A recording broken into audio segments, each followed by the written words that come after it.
എന്നോടൊപ്പം ഉള്ളത് നമ്മുടെ ശിവൻകുട്ടി സാറാണ്. വിശ്വസിക്കാൻ പറ്റുന്നവർക്ക് വിശ്വസിക്കാം, വിശ്വസിക്കാൻ സ്വല്പം ബുദ്ധിമുട്ടേ ഉണ്ട്. സാറ് ശരിക്കും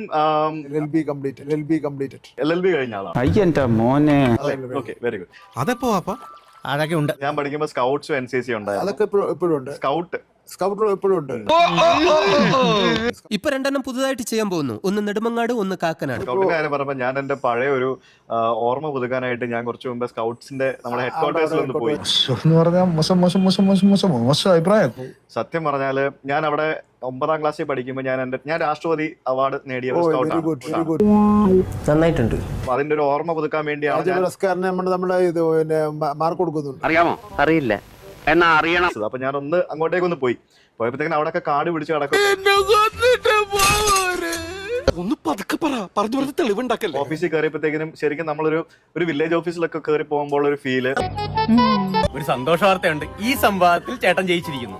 അവിടെയുള്ള ആൾക്കാർക്ക് ഞാനൊന്ന് അകത്ത് കയറി സംസാരിക്കാൻ പോയപ്പോഴത്തേക്കിനും ഒരു താല്പര്യം ഇല്ലാത്ത പോലെ സംസാരിക്കുന്നു. ഞാനൊരു ലോക തോൽവിയായി പോലും എന്റെ ദൈവമേ.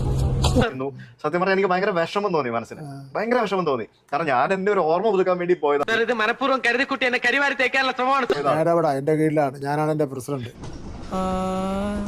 ഞാൻ ഇത്ര നേരം പൊട്ടന്റെ മുമ്പിൽ ശങ്കൂന്നിരുന്നു. കണ്ണീര് തുടച്ചിട്ട് കുറച്ചുകൂടി വിശ്വസിക്കാൻ തോന്നുന്നു.